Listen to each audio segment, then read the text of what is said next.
নমস্কার। গল্পস্বল্পর আসরে আপনাদের সবাইকে স্বাগত।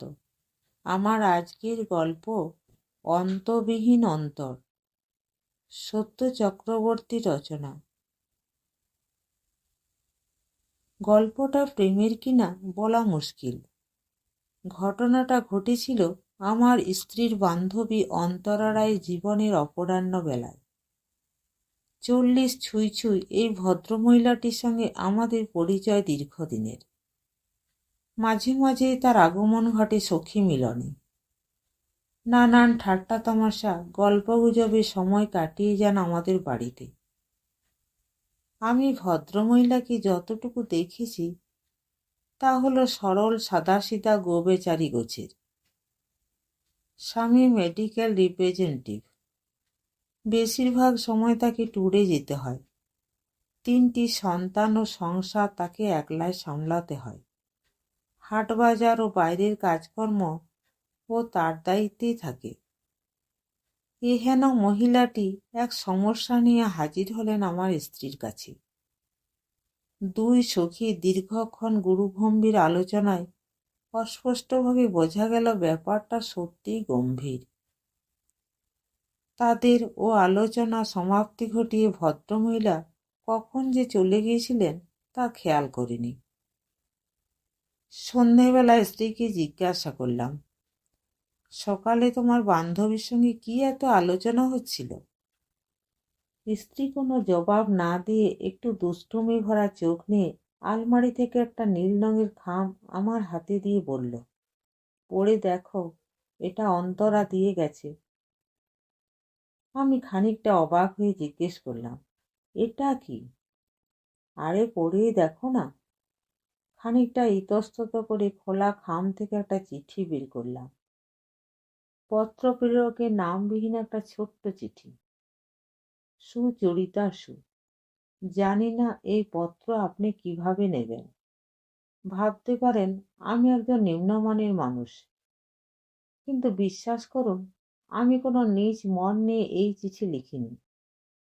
বহুদিন যাবৎ আপনাকে শুধু দূর থেকে দেখেছি অপলক নয়নে, কিন্তু দেখে কি মনের তৃষ্ণা মেটে? আজ তাই মনের বাঁধন আলগা করে এই চিঠি লিখছি।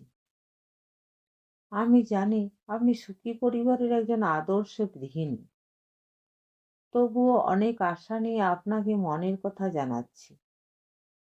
আমার স্বপ্ন আপনাকে নিয়ে।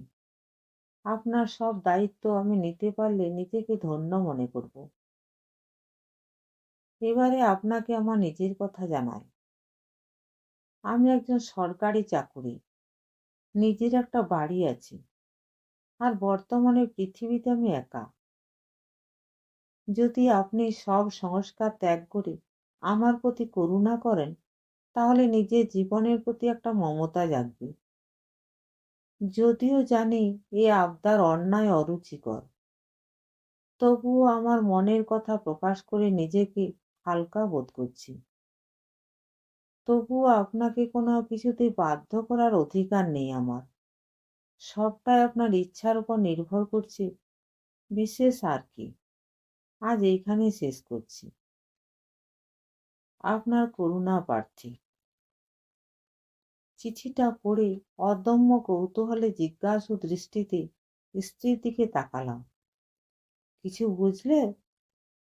একদম না। তুমি একটা গবেট। এটা অন্তরার প্রেমপত্র। একজন অনামী প্রেমিক অন্তরাকে দেখে মুগ্ধ হয়ে এই চিঠি লিখেছে। কথাটা শোনার পর আমি যেন আরো বেশি ঘোলাটে হয়ে গেলাম। আরে আমি তো গবেট, কিন্তু অন্ধকার থেকে একটু আলো দেখাও। গৃহিণী বেশ রহস্যময় মুখ নিয়ে বলল, রাত্রে সব কথা বলবো। রাত্রে গৃহিণীর মুখে অন্তরার সংক্ষিপ্ত জীবনী ও বর্তমান প্রেম পর্বের উৎস কাহিনী শুনলাম।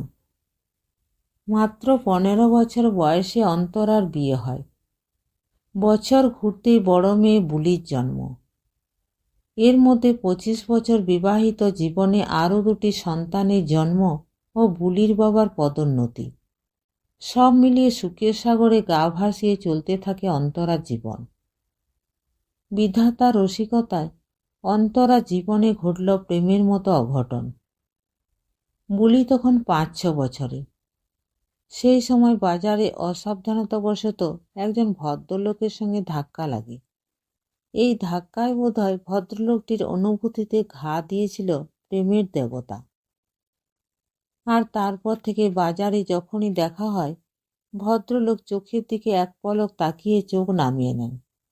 কোনোদিনও কথা বলার চেষ্টা বা কোনো বাতুলতা দেখা যায়নি তার পক্ষ থেকে। অন্তরার প্রথম প্রথম একটু কৌতূহল হলো, এ ব্যাপারে কোনো গুরুত্ব দেয়নি। এইভাবে বেশ কয়েক বছর কেটে যায়। তারপর আর ভদ্রলোককেও বিশেষ নজরে পড়েনি অন্তরার। কিন্তু এতদিন বাদে এই ধরনের চিঠি পেয়ে অন্তরাকে বেশ অপ্রস্তুতিতে ফেলেছে। কি করবে ভেবে না পেয়ে বান্ধবীর কাছে এসেছিল পরামর্শ নিতে। সব শুনে স্ত্রীকে বললাম, তোমার বান্ধবীকে বলো এই নিয়ে ভাববার কিছু নেই। চিঠিটা ছিঁড়ে ফেলে দিয়ে ব্যাপারটা মন থেকে মুছে ফেলতে বলো। মনে হয় না এই অনামী প্রেমিক আর বেশি দূর এগোবেন। হয়তো কোনো কিছু না ভেবে দীর্ঘদিন মনের ভেতর পঞ্জীভূত করে রাখা গোপন বাসনাটি প্রণয়ীর কাছে নিবেদন করেছেন। অতিবাহিত নরনারীরা মধ্যবয়সে এক ধরনের মনোরোগে ভোগে। জীবনের হিসেব নিকেশ করতে বসে ভাবে, হিসেবের খাতায় শুধুই খরচ হয়ে গেল, জমার অঙ্ক শূন্য। ভদ্রলোকের জীবনে সেইটাই ঘটেছে। পরের দিন সকালে অন্তরাকে চিঠিটা ফেরত দিয়ে আমার বক্তব্যটা জানিয়ে দিলাম এবং আশ্বাস দিয়ে বললাম, এই ব্যাপারটি নিয়ে কোনো রকম ভয় না পেতে। যদি কোনোদিন রাস্তায় ভদ্রলোক কিছু বলতে আসেন, তাহলে কোনো রকম কথা না বলে এড়িয়ে চলে যাবেন। তাতেই ভদ্রলোকটি বুঝতে পারবেন তিনি কি ভুল করেছেন। আমার কথা শুনে ভদ্রমহিলা যেন একটু ভরসা পেয়ে বললেন, কিন্তু যদি বুলির বাবা জানতে পারে তাহলে কি হবে? বুলির বাবা জানবে কি করে? আর আপনারও এখন কিছু বলার দরকার কি? যদি সেরকম কিছু হয় তখন আমরা গিয়ে তাকে বুঝিয়ে বলবো। আশা করি তিনি আপনাকে ভুল বুঝবেন না। আপনি আপনার মতন চলুন। গল্পটা এইখানে শেষ হয়ে গেলে আমার কাছে একটা সূক্ষ্ম অজানা তথ্য অজানাই থেকে যেত। কোন খনির অভ্যন্তরে কি রত্ন থাকে তা আমরা কতটুকু জানি, আর জানলেই বা তা কি করে চিনব? সেটাই চিনলাম 2 বছর বাদে বুলির বিয়ের দিন। একদিন বিকেলে অন্তরা ও তার স্বামী অনিমিষ রায় হাজির হলেন বুলির বিয়ের নিমন্ত্রণ করতে। মিস্টার রায় বললেন, বিয়ের দিন সকাল থেকেই যেন আমরা সপরিবারে উপস্থিত থাকি, কারণ অন্তরার সবথেকে কাছের বন্ধু আমরা। আমি কথা দিলাম আমরা অবশ্যই যাব উক্ত দিনে। তারপর নানান কথাবার্তায় আড্ডায় বিকেলটা কাটিয়ে সন্ধেবেলায় ওরা চলে গেল। নির্দিষ্ট দিনে সপরিবারে হাজির হলাম বিয়ে বাড়িতে। সকালবেলা থেকে নানান আচার অনুষ্ঠানে দুপুর হয়ে গেল।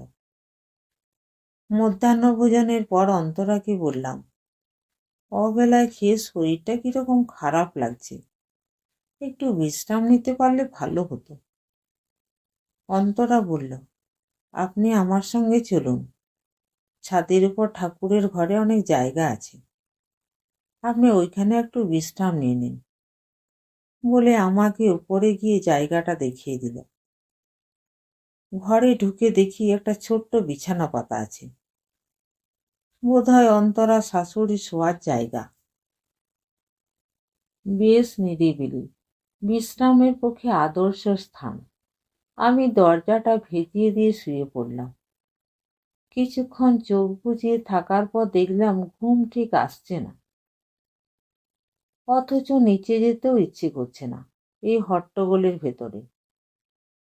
এদিক ওদিক চাইতে নজর পড়ল ঘরের এক কোণে কতগুলো পুরানো পাঁজি আর 2-1টা সাময়িক পত্রিকা। শুয়ে শুয়ে বইগুলো নাড়াচাড়া করতে লাগলাম। হঠাৎ দেখি একটা পাঞ্চির ভেতর থেকে একটা নীল রঙের খাম গড়িয়ে পড়ল বুকের ওপর। কৌতূহলবশত খামটা খুলতে একটা চিঠি বেরিয়ে এলো। চিঠিটা দেখে চমকে উঠলাম। এ তো সেই অনামী প্রেমিকের প্রেমপত্র। আরো চমক লাগলো। যে চিঠির তলায় খালি জায়গাতে লাল কালিতে হার্ট চিহ্ন আকারে যে সযত্নে, তার তলাতে লেখা প্রেম এসেছিল একবার নীরবে। পত্রটি যে বহুবার হাত পড়েছে কাগজের চেহারা দেখলেই বোঝা যায়।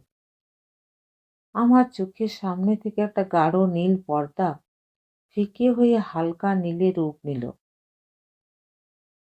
আপন মনে একটু মৃদু হেসে এক অদৃশ্য নারীকে বললাম, নারী, সত্যি তোমাদের মন অন্তহীন। তোমরা প্রেমের পূজারিণী। পৃথিবীর সব ঐশ্বর্য পেলেও প্রেম তোমাদের হৃদয়ের অমূল্য সামগ্রী। প্রেম তোমাদের জীবনের ঐশ্বর্য। স্বামীর প্রেম আর গোপন প্রেমের তাৎপর্য তোমরাই বুঝতে পারো। একটা নদী তো আর একটা ঝর্ণা নয়। একটা বহে ধীরে তো আর একটা পড়ে আছড়ে। দুটোই জল। তফাৎটা যে কোথায় সে যে বোঝার সেই বোঝে। স্বামী কি দিতে পারে গোপন প্রেমের উষ্ণতা? সেই উষ্ণতা অনুভূতি দিয়ে উপলব্ধি করেছিল অন্তরা। নমস্কার। গল্পটি ভালো লেগে থাকলে চ্যানেলটিকে লাইক, শেয়ার এবং সাবস্ক্রাইব করতে ভুলবেন না। আর আপনার মূল্যবান মতামত অবশ্যই লিখে জানাবেন। আপনাদের সহযোগিতা এবং ভালোবাসা আমার খুবই প্রয়োজন।